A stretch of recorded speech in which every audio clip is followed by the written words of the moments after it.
Here we are in the garden in mid-May. I'm going to show you my 4 plots for the Rodale Organic rotation plan. You group the same family of crops together. That way it cuts down on disease, and supposedly you're supposed to be able to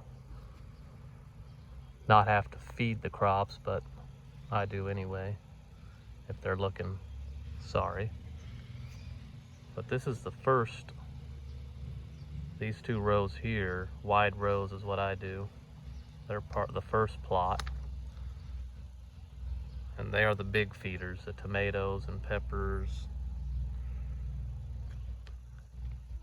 And over the winter it had a cover crop of winter rye that I chopped up, and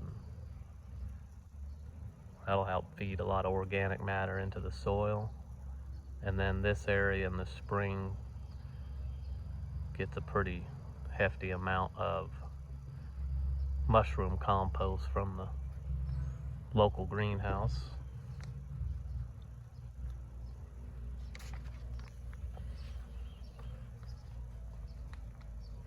So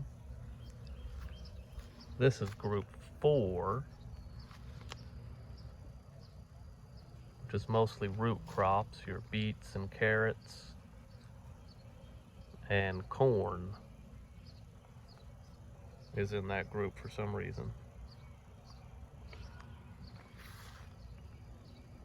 And over there are just some extra rows that I got various flowers. That's a giant collard plant that's overwintered and has gone to flower. But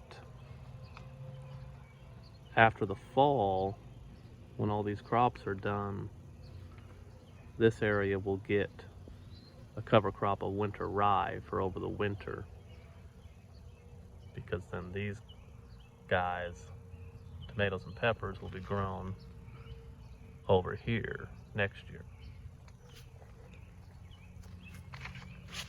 Also zucchinis and stuff are in with and potatoes.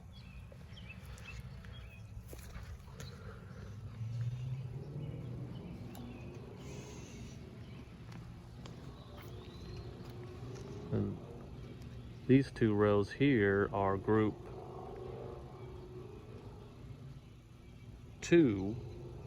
It's peas and beans, overwintered onions, spring onions, and garlic. Just started the beans a week or 2 ago. It's pole beans here.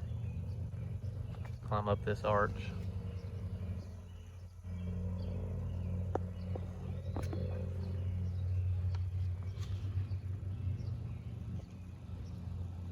And in the fall or winter, it'll get a hairy vetch as a cover crop.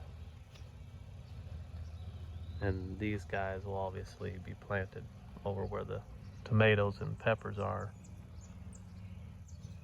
this year, next year.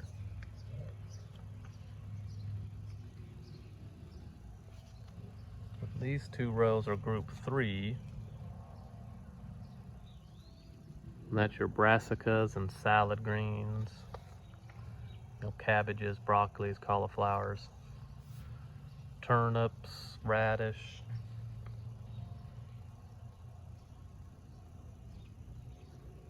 And in the autumn, you just put down leaf mold, and you can overwinter a lot of these crops, and they'll be ready in early spring.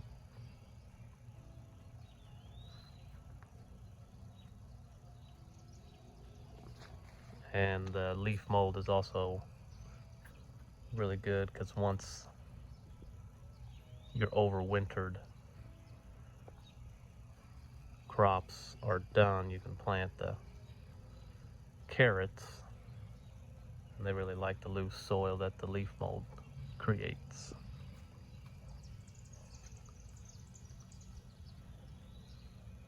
And this is my first year doing it, so far it's working out pretty good.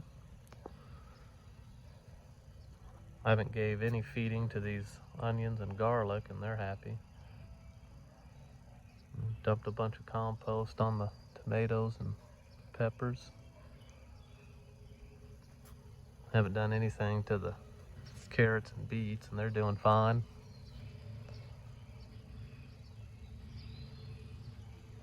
I'm just starting to get some cabbage heads coming in. And the salad greens have been really good.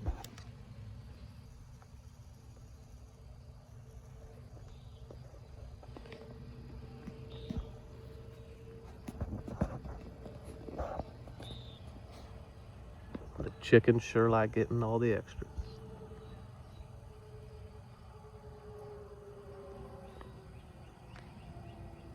So I think I'll stick with this system.